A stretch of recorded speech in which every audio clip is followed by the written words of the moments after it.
I do think that we can encapsulate where we intend to stand, in life by a single phrase, which I call life purpose statement. I think each of us can create a useful personal life purpose statement. And mine is a very simple one: do the next right thing.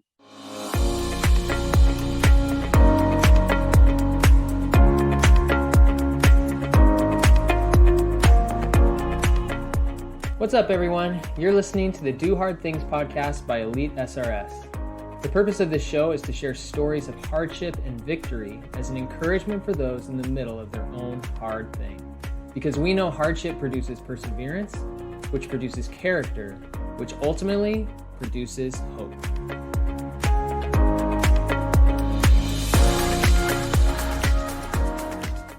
Today's guest is Eric Maisel. Eric is an author of over 50 books, the pioneer in creativity coaching, and a world-renowned speaker. Eric shares his lifelong commitment to pushing against social norms and the importance of always doing the next right thing. He maintains that emotion must submit to conviction if we're to live a life of meaning and purpose.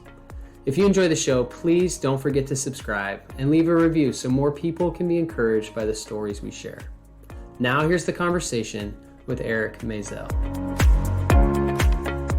All right, Eric Maisel, welcome to the Do Hard Things podcast. I'm happy to have you and looking forward to hearing some of your wisdom, and would love to have you introduce yourself to folks. But I'll just ask a question for you to kind of tee it up. And the question is, when people ask you what you do, how do you answer that question? At length.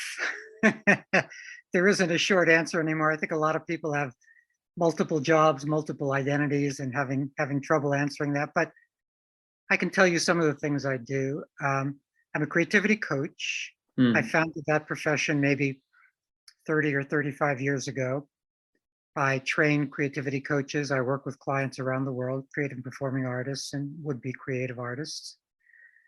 I write books. I've written between 50 and 60 books. I've actually lost track. Wow.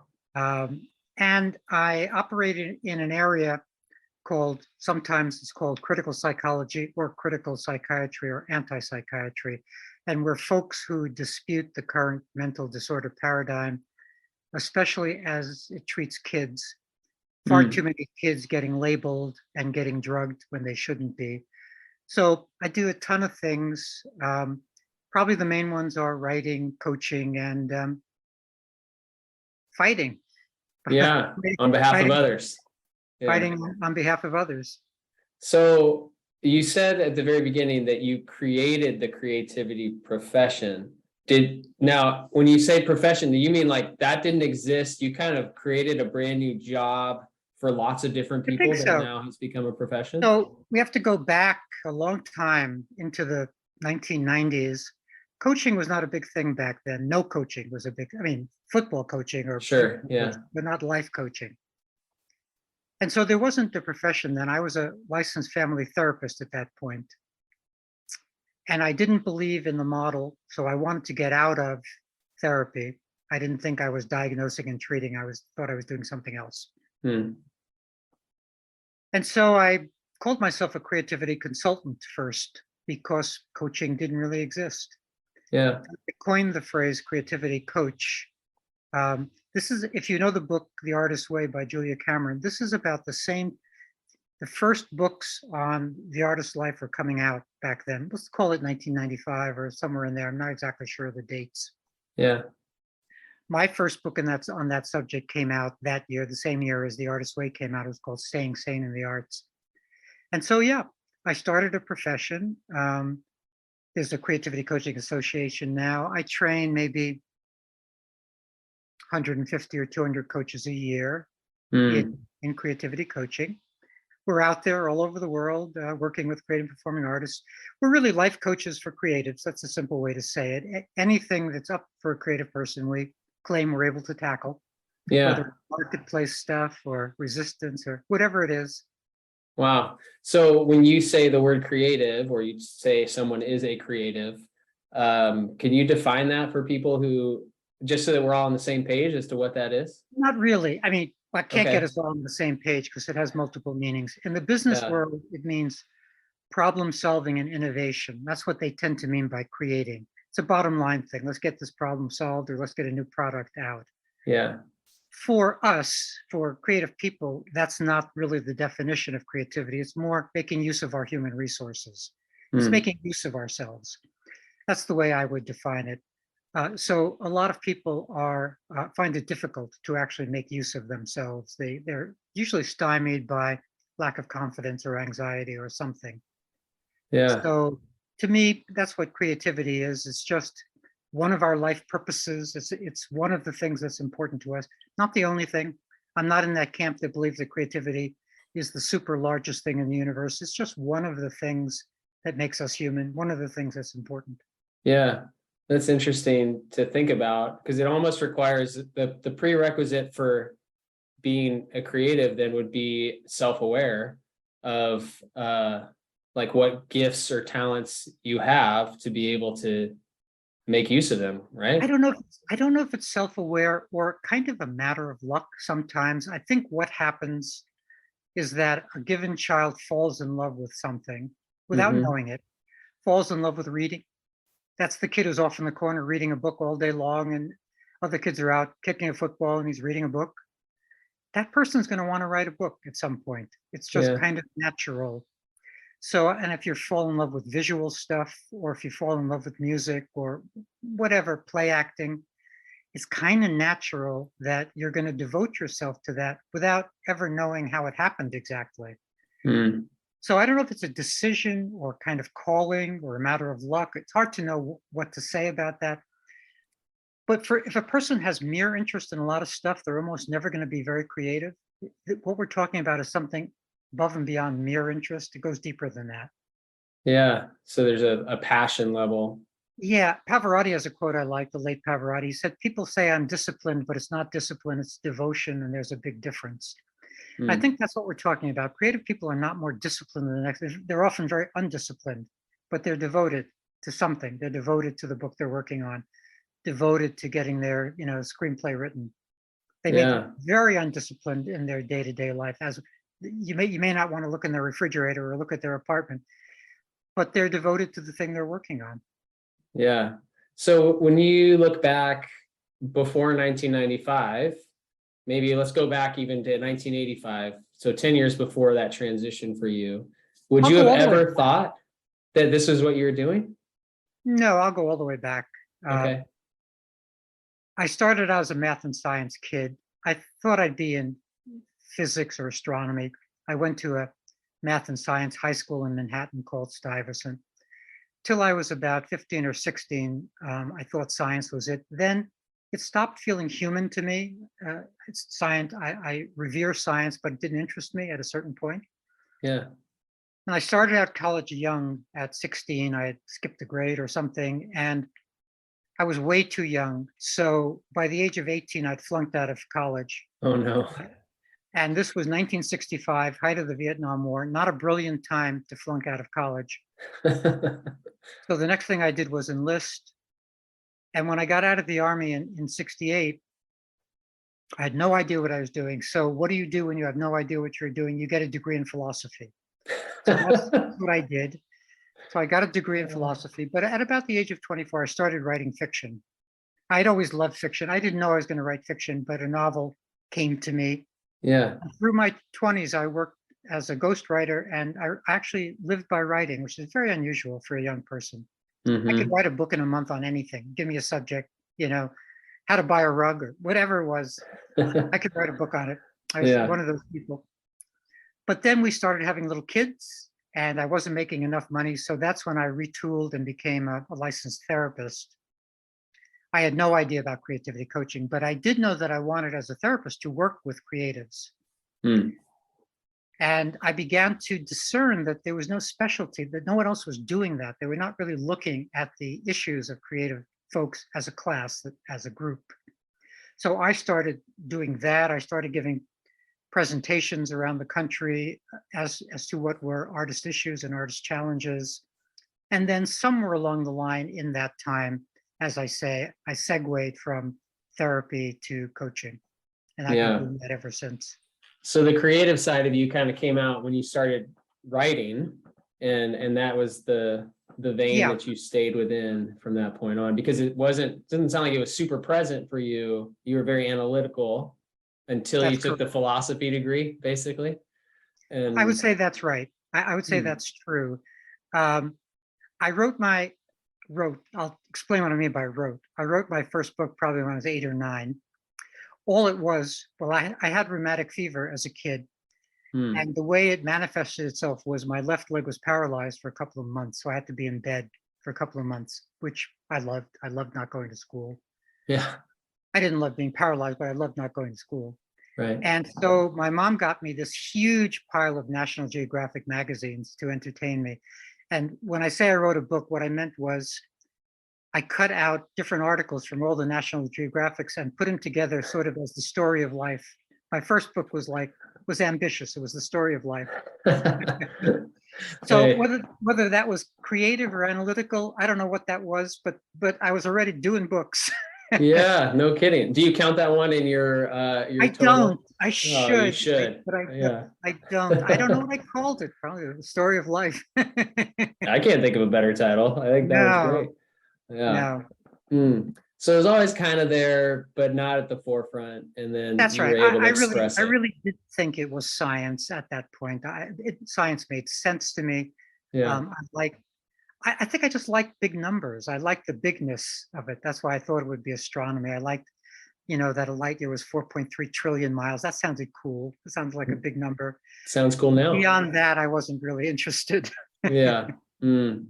So talk a little bit about the third part of what you said you're doing, which is fighting for youth and the prescription or the prescribed way of treating them that's currently I guess maybe mainstream is probably the best word Yep, for it.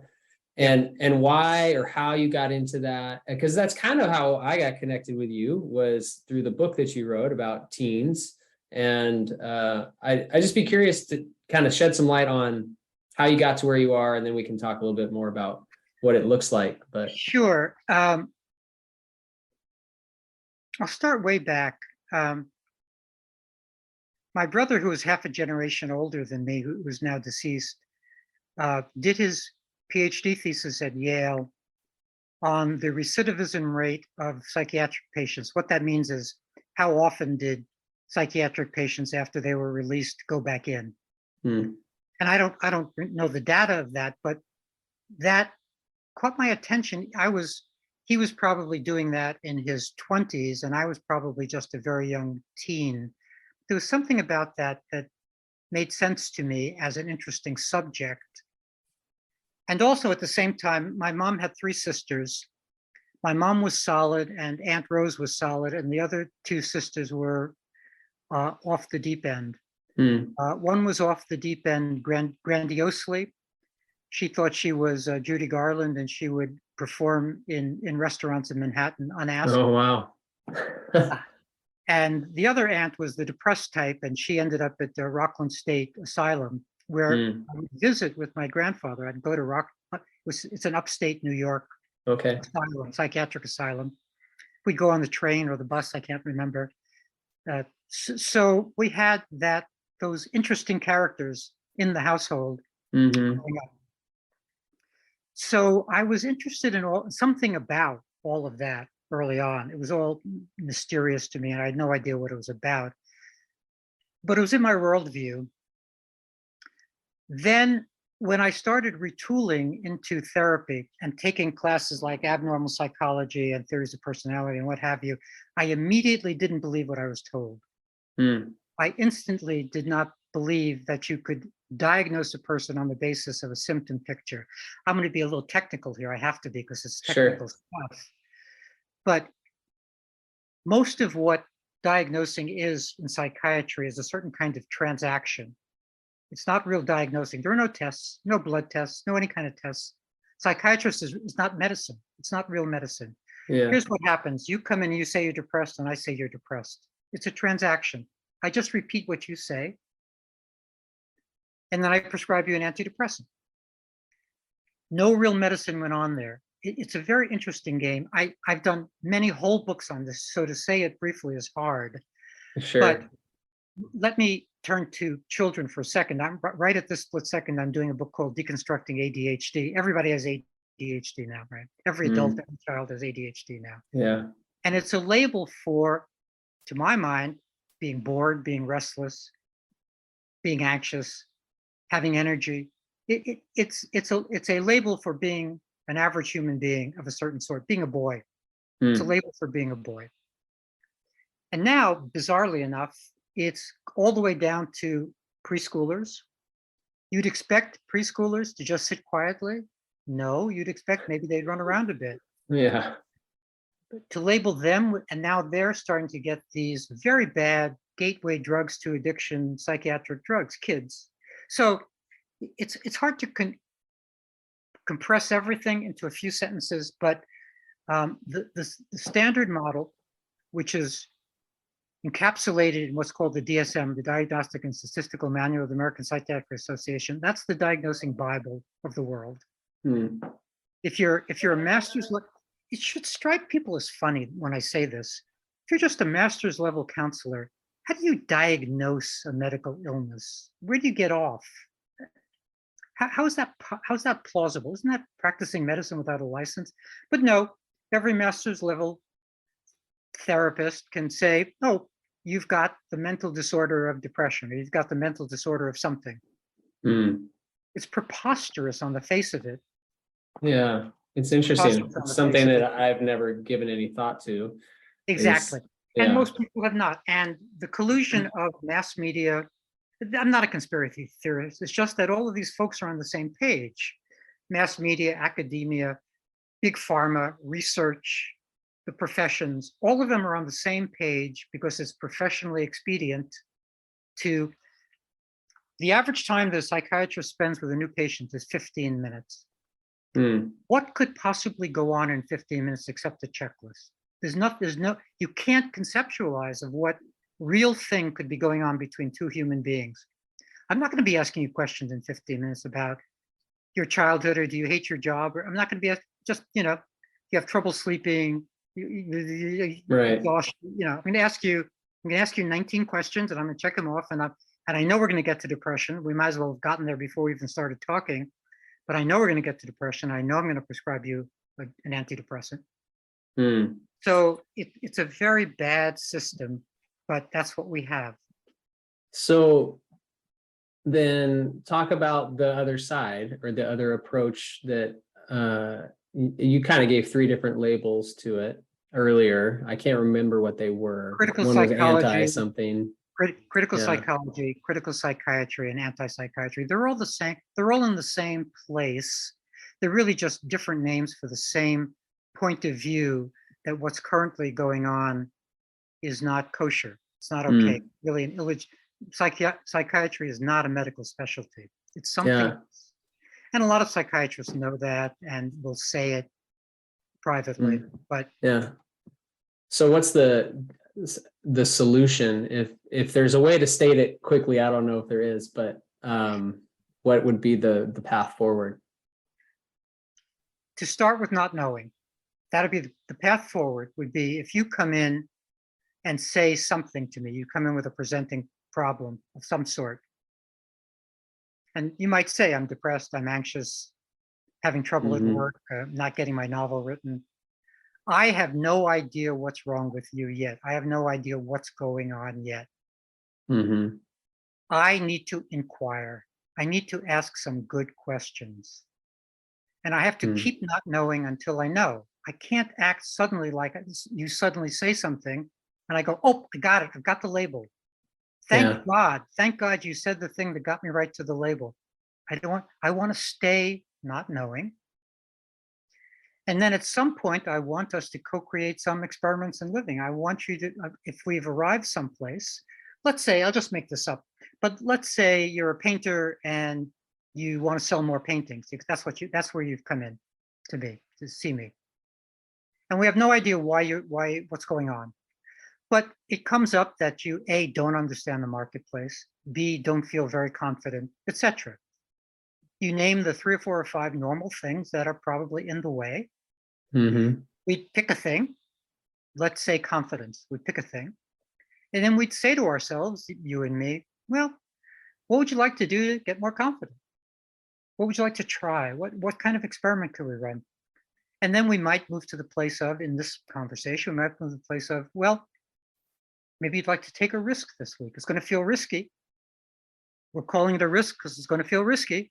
Mm-hmm. You're not going to enjoy this, but you might build your confidence by doing X.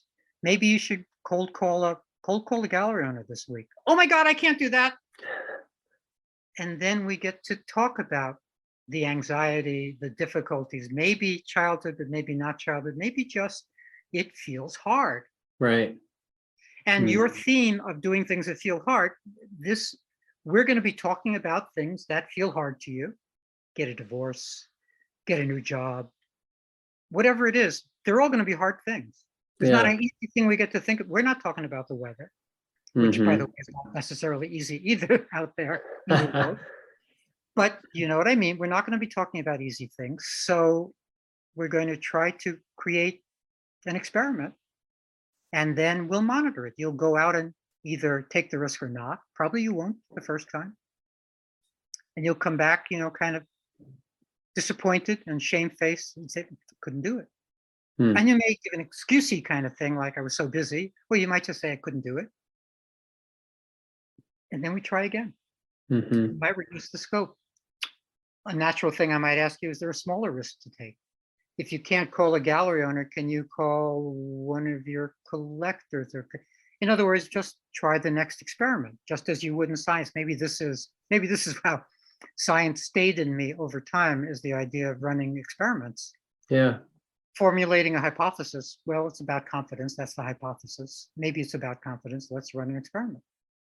So this is one kind of alternative to me quickly affixing a label and quickly giving you medication. Yeah.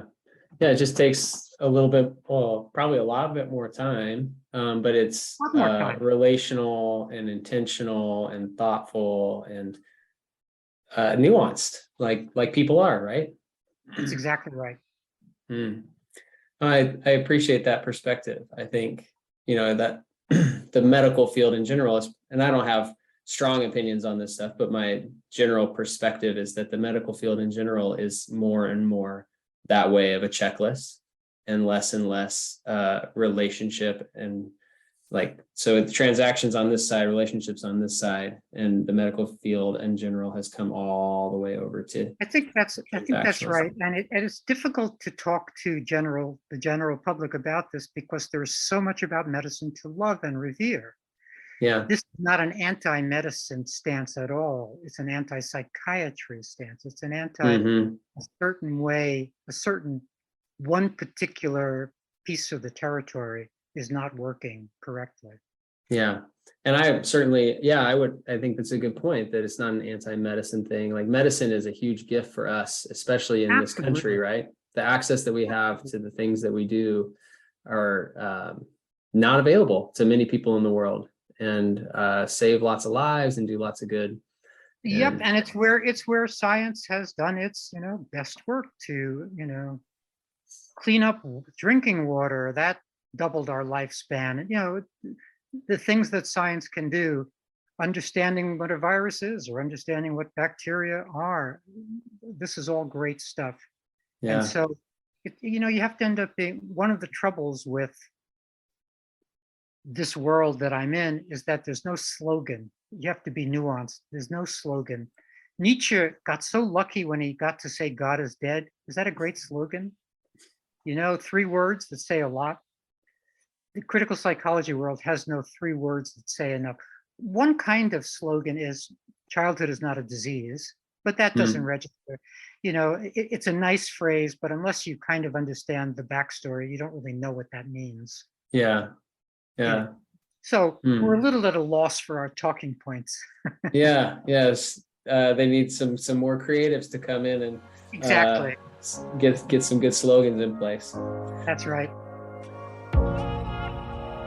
If you enjoy the podcast, please do us a favor and head to your favorite podcast platform and leave us a review.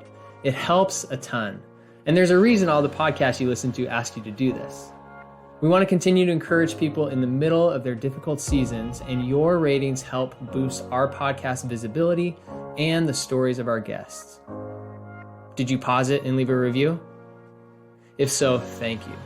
All right. Back to our conversation.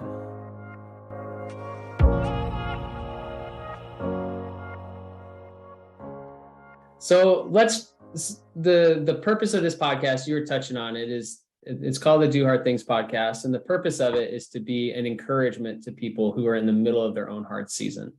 And the way that we decided to go about that was to share people's stories of their own difficult seasons and what came from those. To one, provide perspective that, this will end and there's something that will come from whatever season you're in. And two, to give some hope that there's good that will come on the other side. Because I think it's hard to remove yourself far enough from whatever situation you find yourself in to have perspective or hope in the middle of it. But people's stories are a great way for that to happen. And so the question that we arrived at to try to elicit some of those stories from folks is, what is the hardest thing in your life you wouldn't take back? I was, of course, aware of the question, and I was thinking about it. And what I'm going to say doesn't exactly fit, because it has not really been hard for me to be a lifelong resistance fighter, except that it's naturally hard to be that person, but I wouldn't trade it in for another identity. So I was born right after World War II, thereabouts. And World War II was the most important thing in the neighborhood. In the Brooklyn I was growing up in, there were concentration camp survivors. There were folks with the tattoos stenciled on their forearms. That was the world. It was a Jewish Italian neighborhood, perfectly coexisting neighborhood, by the way. Jewish Italian neighborhood, and World War II was on everybody's mind. It was on my mind. And that phrase resistance fighter was very up for me. And many of the fathers of my friends, this was left-wing, sort of Marxist, communist Brooklyn back in the day.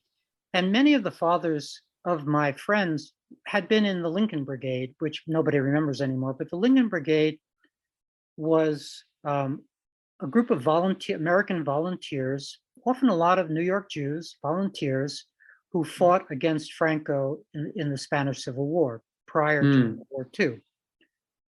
So I had that whole zeitgeist going on around me of real resistance fighters. Yeah. And parenthetically, early on, this is an early memory. As I say, it was a Jewish Italian neighborhood, but we have to refine that a little bit, because it was both an Orthodox and an assimilated Jewish neighborhood. And it's not that the Orthodox Jews and the assimilated Jews fought, they just were unfriendly to each other. Okay. Not unlike Israel today. Sure. They coexist, but they have very different worldviews, and one does not trust the other. Yeah. And I was an assimilated Jew, and I really disliked God talk. I thought that was a betrayal of our common humanity. Just did not like it at all, whether from the Catholic kids or the Jewish kids. Didn't matter. Didn't matter. Any dogma, any God stuff annoyed me. And so when the Jews would go to shul on Friday evening, or the Catholics would go to church on Sunday morning, it was all the same to me. I hated it. I thought that a lot of the world's misery, and I was already beginning to become acquainted with, atheist Mussolini acting like a believer, because believers are so easy to recruit into fascism, just like today. So I was already taking my stance, my oppositional stance, very early on. So how old were you at this point that you're describing? I think I was as early as 6 or 7 or 8 or 9. For instance, standard belief system is good to have 2 parents. I didn't believe that for a second. I thought that the dads of my friends were bullies, almost all of them. And I grew up with my mom alone, and I was so grateful to not have a dad.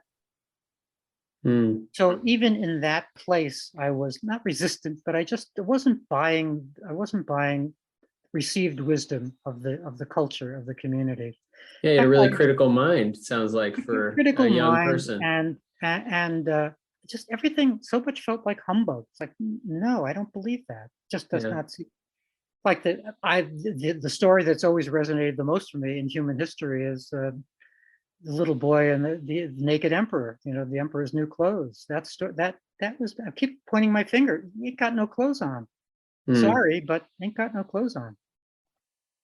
So that started early on. It was harder to be this person when I enlisted, but even in the army, I was this person. And there's only so much so much opposition you can pull off in the Right. military. But I would still try my best to put officers in their place, so to speak, by saying you have to say "sir" first, but then whatever you say after that, you can kind of say.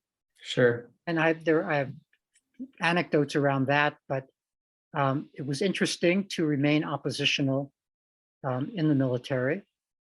And then, you know, I'm an activist atheist. I wrote a book called The Atheist Way. I continue to believe that religion is a betrayal of our common humanity. I continue to believe that, and that it's a resting place. Do we think Trump is religious, but he quote goes to church? Come on, you know, I can't. Not a bit of me, but it's a place of cover. Almost every fascist has taken that as a place of cover, religion. So at any rate, you can tell my positions. Yeah. You know, I'm an activist atheist, an activist critical psychology, critical psychiatry person. And I think these stances are important, even if no one stands with me, that's irrelevant to me. Mm. Let me tell you one little anecdote, if I may, just in this Yeah. area.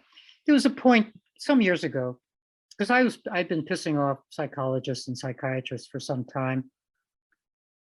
And at some point I was calling what I was doing, what I was writing about, natural psychology. Just a phrase I'd adopted. Yeah. So I get this registered letter from American Psychological Association, not the American Psychiatric Association, American Psychological Association, threatening me with a civil and criminal action for using the phrase, claiming that they owned the word psychology, which is completely Kafkaesque. Who Yeah. gets to own the word psychology? I guess they do if they Yes, want to, right? I They guess act they do. large enough. So I have a friend who's a federal prosecutor, and I gave him a ring and I said, "What should I make of this?" And he said, "Well, you've pissed somebody off, and this is bureaucratic overreach. And at the end of a many-year trial, you would win, but don't go down that road. Mm. Not fight this. Yeah. Not worth it." So then I Mm. had the interesting experience of trying to take the phrase natural psychology down from cyberspace. Can you imagine trying to remove a phrase? I had to go right to websites where it was being used and say, "Could you please remove it so I'm not in trouble?" It's a crazy moment. Yeah.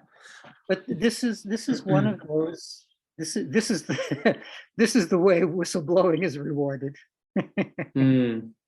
Yeah. We had Steve Magnus is an author. He wrote the book Do Hard Things, and he was a guest a couple weeks back, and his story was about whistleblowing and with Nike running, and it was, you know, not an enjoyable experience for him either. So I think there's quite the opposition in that experience that Yeah, goes and unnoticed. you have to feel like it makes some sense to put the world on your shoulders to do this. Just you have to have some philosophy of life, some worldview where you've taken it upon yourself to make a difference. Hmm. Yeah, the conviction has to be greater than the opposition, right? Yeah, you know, when I first, so I'd gotten the undergraduate degree in philosophy, then I'd gotten a master's in creative writing somewhere along the line. Then when I wanted to be a therapist, I retooled and went all the way back and got a second undergraduate degree in psychology before getting advanced degrees. And in taking that psychology degree, I began to get acquainted with the social psychology literature, which is wonderful. It's interesting. Most of the experiments the social psychologists ran can't be run nowadays because they're considered unethical, that the subjects experience too much pain from the experiments, meaning that the experiments worked too well. Most famous experiment of its era, and the one that struck me the most, was the Stanley Milgram experiment that some people know. It's probably receding in memory, but it was called a learning experiment. But what it was about was the idea of having a teacher and a learner separated by plexiglass, and they're connected by stuff that looks like electrical apparatus. It's not for real, but it looks like it. Yeah. And the teacher is given the job, and this is done typically at a big university. It was done at Yale, different universities. Subjects were recruited, they're paid to come as teachers. And the teacher was told, whenever the learner gives an incorrect answer, just give them a little shock. They had a little shock meter, Yeah. just 20 volts, just 50 volts, just 150 volts. Won't really bother. Just a little shock. Just a little shock. Yeah. Well, of course, the learner was a Confederate, and the learner would make mistakes on purpose. So here's the headline from this experiment. Virtually every person went to the maximum shock place, even though the person on the other side, the learner, was saying, "I'm having a heart attack." Nothing the learner could say could stop the teacher from administering the shock. That it's so illuminating about human nature. All the experimenter had to say is he was only allowed one phrase: "You must continue." It's all he could say. Yeah. You must continue. But he's dying over there. You must continue. So these experiments really helped confirm my belief that human nature is not so okay, and that things like fascism will keep coming back, because every one of those subjects was a proto-fascist. Will follow somebody who will say, "You must continue. You must shock them. It's your job." What did every concentration camp soldier say? "Just doing my job." Right. Just doing my job. So I'm not sure where I'm going with this, except to say that the literature, the social psychology literature especially, just confirmed my view of human nature, and just struck me as some of the most interesting stuff around. Yeah. So to frame kind of what you just talked about, the hardest thing in your life that you wouldn't take back is having these moments of resistance in different seasons, it sounds like, but throughout your entire life. Can you explain why that? Because you had some time, you said, to think about the answer. Why is that what you settled on as your answer? Why would you not take that back? Obviously, you have a deep conviction for the things that you've fought for. It really has to do with World War II. I mean, that's obscure now and far away. But the Israeli phrase "never again," it's something. It's like, no, this is wrong, and this is wrong, and this is wrong. And if no one speaks up, what's the famous Edmund Burke phrase about all it takes for I don't know. the sea to go under is for good men to look the other way, whatever the phrase is exactly. It's that idea that lone individuals, I was completely impressed early on at a very young age with the idea of 2 or 3 resistance fighters in some cellar in France getting the word on D-Day and popping out and blowing up some train line. That's still the themes of movies. We still resonate with that. We're still connected to that real evil and to what it took. I use as an example all the time of the extent to which we need our life purposes to be more important than the mood we're in. I use which I think is important. People get way too caught up on what mood I can't do this because I'm in a certain mood. Yeah. do the stuff, even if you're not Right. in the right mood. But the example I give all the time is in the days before D-Day, we don't care what mood Eisenhower is in. We need him to pay attention to the invasion. Mm. He's a little down, a little anxious. What would we expect him to be? Not a little anxious about where to put 30,000 paratroopers? We'd expect him to be having a lovely day? No, Right. we would not expect him to be having a lovely day. But we want him to get the invasion right.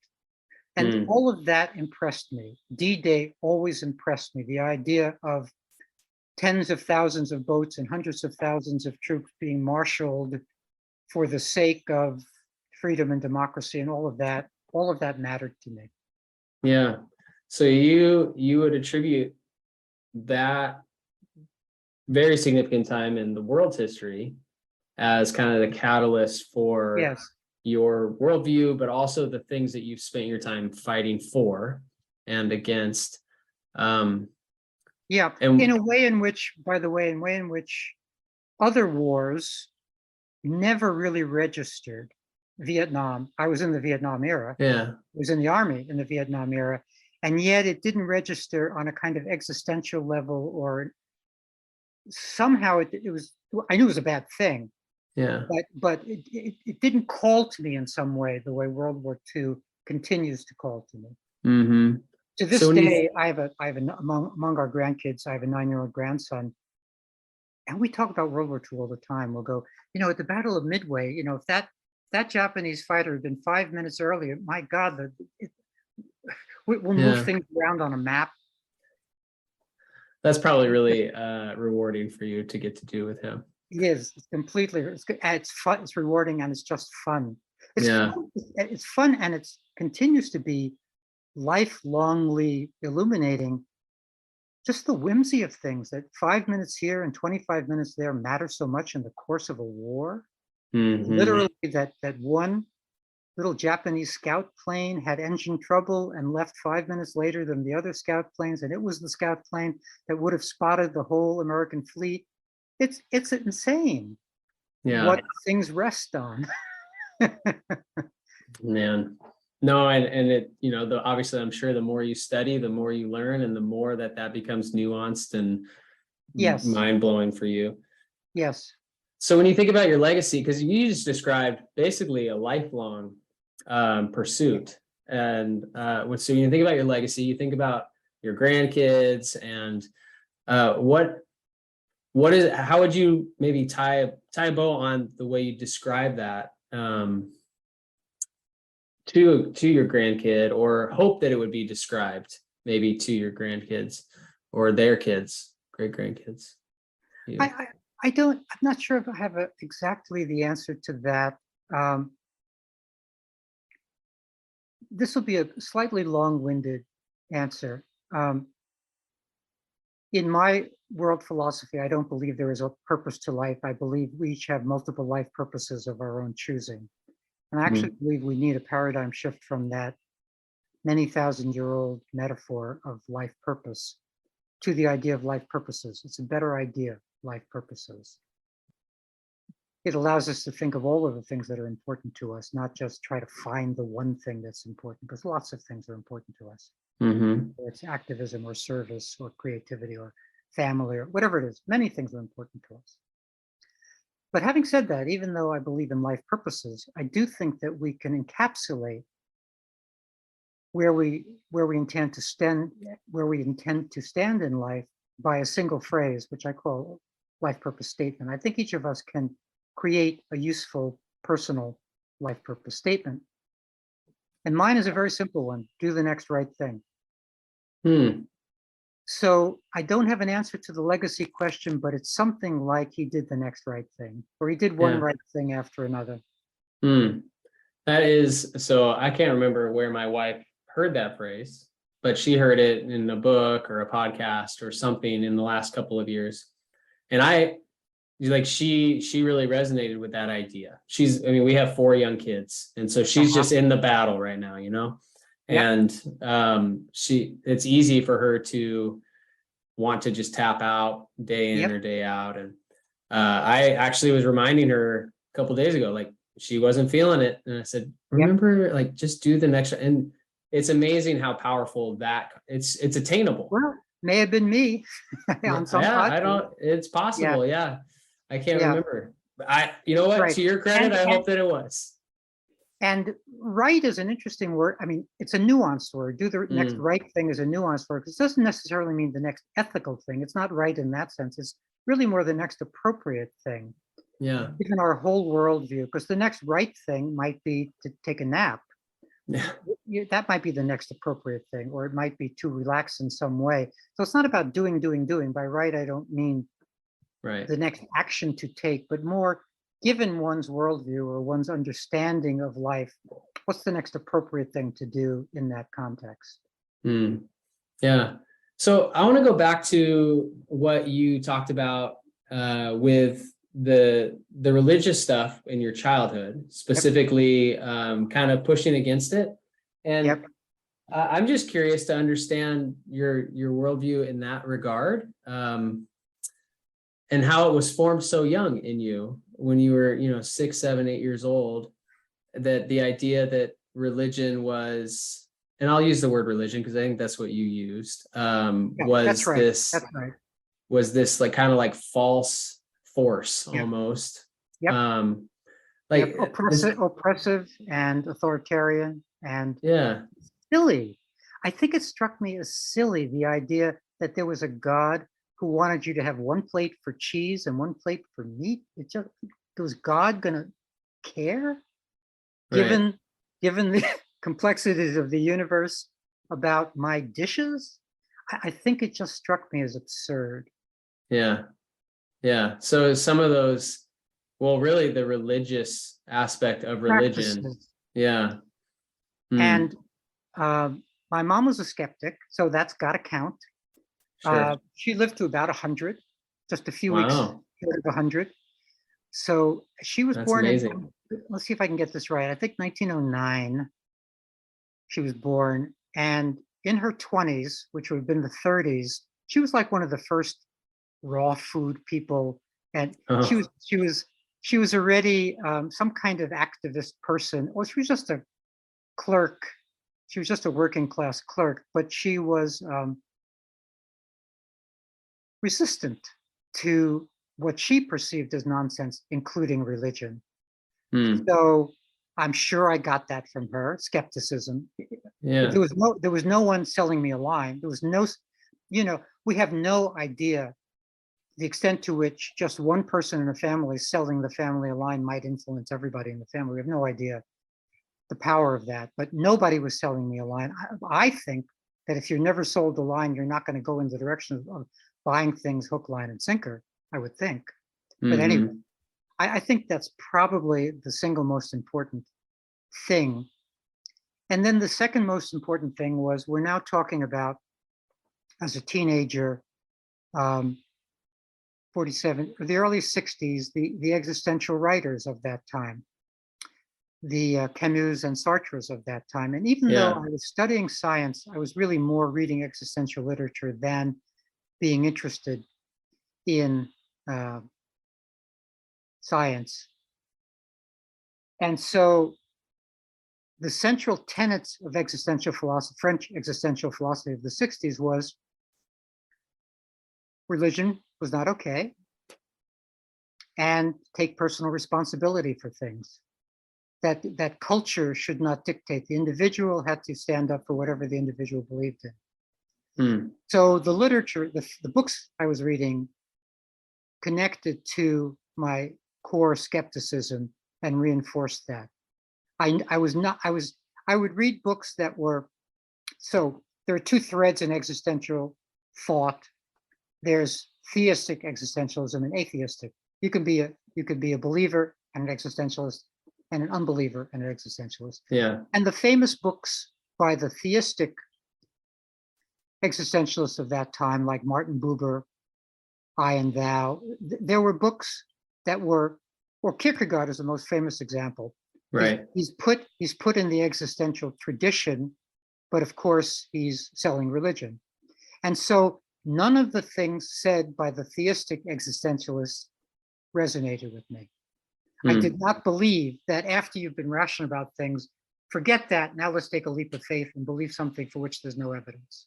I didn't buy that idea, that after Yeah. having thought things through and decided that likely there's no God, forget about that, now believe in God. Didn't make sense to me. So I was sort of very carefully culling the atheistic literature as the stuff to read, and I'm sure that reinforced my belief system. Yeah, absolutely. So I was just having this conversation somewhat the other day, but talking about purpose. Like I'm walking through the death of my grandmother right now, and thinking about all the things that she did and pursued that death takes away. And I'm curious, because I have a very different worldview than you do. Like I'm a Christian, and so we stand on different sides of the spectrum in a way. And I'm curious how you would talk about and understand and coach even people into this idea of multiple purposes. And I think the last question is, if people start to bring in like the religious side of things or not, that everyone's always asking, what does it matter this life right now? Like that's one of the questions that people are asking. And so from your worldview, how do you process that multiple purposes and arrive at them? I think there were a number of questions in there. I'm not. There totally were, and I'm verbally processing a little bit, but I think that's exactly right. Let me tease it Yeah. apart a little bit. I suggest to all clients that they affirm that they matter and that their efforts matter, whatever their belief system, that they Sure. matter and that their efforts matter. I think in every contemporary person, believer or not a believer, every contemporary person has just enough of a piece of the postmodern take on things to wonder if they're just excited matter that the universe could produce, and therefore that they don't really matter. So I think everybody has a piece of that wherever they come down on believing still that question. So given that question, given that that's a problem for like everybody, that kind of resonance that I don't really believe, I can't quite believe that I matter. So I want people to affirm that they do matter and that their efforts matter. I invite them to think about that paradigm shift of some singular purpose in life, which they've maybe been hungry for and searching for a long time, to the idea, to the paradigm shift to multiple life purposes and what that might mean, and how you might organize your day around different things that are important to you, different life purposes, and having priorities among them, like maybe your health comes first on a given day, or you're writing your novel comes first, etc. So I have things to say about that. And then I would bring up the other paradigm shift, which is important to me, which is the paradigm shift from seeking meaning as if it was out there to the idea of making meaning, that there is nothing to seek. And that's another many thousand-year-old metaphor. So people have got it hammered into their head that being a seeker is a good thing. Maybe even a top tier thing, to be a seeker of the truth. Yeah. From my point of view, that wastes a lot of time because it's not out there. That meaning is a certain kind of psychological state. It's a feeling almost. And I have a lot to say about this in terms of what that means. If meaning is a subjective psychological state, what would we expect of it? We'd expect it to come and go, like all psychological states. Therefore, when life feels meaningless, don't worry about it. It's going to come back. So that's a very different take on meaninglessness. And you can see that it takes us down roads that I think are very interesting and useful to the individual. Yeah, it is interesting to think about the meaning question in particular. I mean, you're right. Everybody wonders, like, what is the meaning that they have? Where did it go? How did an activity that felt meaningful at 23 feel meaningless today, or that felt meaningful yesterday doesn't feel meaningful today? It's so interesting because when people sort of get my point of view or think about it, they recognize the stuff that they've always felt, like holding their kid's hand crossing the street is more meaningful than their dissertation was. Hmm. Like the stuff that was supposed to feel super meaningful, like getting their PhD, didn't mean much of anything to them. But telling their kids a story at night that's the real stuff. And so we're trained to believe that the PhD has to be a bigger deal thing than the storytelling, but it's not. Right. When we get that the experience of meaning we only experience meaning when we experience it, then that's the truth of the matter. That's when we're experiencing it. And so we get to honor these small meaning events much more once we understand that that's how meaning operates. Hmm. Yeah, and it gives you, I mean, just listening to you to say that, there's a lot more joy to be had Yes, in that perspective than there is in a seeking something elusive. Because I think what exactly. happens is you miss all of like you You almost like do. put blinders on, right? Yeah, you want to spend 10 years in the desert when you could be rolling around on the floor with your kid? No, come back from the desert. And you just, Hmm. I have a couple of phrases, meaning investments and meaning opportunities. And there's no guarantee that a thing we're going to do is going to be experienced as meaningful. It's just an opportunity. Taking kids to the park, maybe it's going to be a hard day because, they're grumpy. Right. Or it's going to be the best day of your life because for whatever reason, they're cute that day. It's a cute Hmm. day. you know so it's a different take on meaning, and my bottom lines on meaning is that it's a renewable resource, keeps coming back. So when it is lost, we have to try to not to worry so much.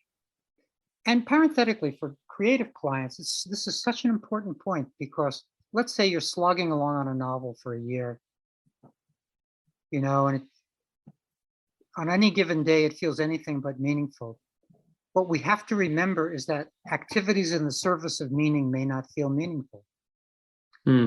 I have to, deconstruct that phrase for folks sometimes, but the headline is, you may work day in and day out on something really important to you, but never get the experience of meaning because it was just sloggy. It was Yeah. just tedious. So to get back to your major theme, if you identify something as hard because you're not getting the experience of meaning from it, you've made a mental mistake. Hmm. You shouldn't need things to provide you with the experience of meaning, because that's elusive and comes and goes. You do it because it's important to you to do, because it makes sense to do, because it matters, not because you're going to get something from it, namely the experience of meaning. Yeah. Yeah. And I think what you're, describing in a way is not living life led by emotion, but instead, or informed by emotion, maybe, but instead by conviction. That's right. Yeah. That's right. And without guarantees, it's hard to have conviction when you're not sure that the thing you're doing is genuine. Does the world need another? Here you're sitting and writing a poem. Does the world need another poem? Can get very confusing because you can Hmm. lose your conviction very easily. So a lot of the work that creativity coach does, or a lot of work that creatives have to do, is conviction repair. Hmm. That's an interesting phrase, conviction repair. I'm going to sit on that one for a little bit. Well, hey, I want to ask you one more question to kind of wrap up this conversation. I Sure. think we could probably talk a long time, but the question I like to ask is, because this idea of doing hard things isn't limited to a one-time story or an event. It is a constant, ever-present part of life. And so Yep. I like to ask, as we wrap these conversations up, what is a hard thing that you're in the middle of right now? Hmm. I think it's probably lack of impact for the good work I'm doing. And that's an ongoing hardness, is that I'm not reaching enough people, Hmm. which becomes its own conviction dismotivator. Totally. So I'm not sure if I've landed on the right thing to conclude on, but that does come up for me, is that I know that what I'm doing is important. And big pharma does anyone doubt that as you're watching TV, 3 out of 4 ads are now big pharma ads? Everything is one drug ad after another. They have billions to spend. Hmm. And so I'm really a tiny voice, and it's just hard to keep doing it when you understand that your audience is that small. Yeah. Yeah. So it's, again, not being informed by emotion, but letting conviction drive your day to day. Yep. That is hard to do. It's the next right thing, sounds like. That's exactly right. Yeah. Well, Eric, thanks a bunch for hopping on here. I am grateful to get to spend some time with you. I'm sure our audience will be as well. You've obviously been very thoughtful for your entire life, and that's not something that everybody can say. And I think for people that maybe something you said resonated, or they're curious about your books or the thoughts that you have in the work that you do as a creative coach, how can people get connected with you if that's the case? Sure. The two ways are my website, ericmaisel.com, EricMaisel.com. And folks can email me at Eric Maisel. This will date when I first started using email, Eric Maisel at hotmail.com. Well, at least it wasn't AOL. So you're okay now. That probably wouldn't work anymore, would it? I don't know. Yeah, maybe not. But that would definitely throw you in that camp. So, yep. Well, okay, great. I'll make sure I put those in the show notes for people as well, so that they can find them. And yeah, Eric, again, thank you for hopping on and spending some time with us, sharing a little bit of your story. It's much appreciated. You're welcome. Thanks a lot. Thanks for listening to the Do Hard Things podcast by Elite SRS. We hope you are encouraged today and have a newfound hope to persevere. Be sure to subscribe for more great episodes and conversations. And if you ever want to watch an episode, check out our YouTube channel at www.youtube.com/EliteSRS. Have a blessed day.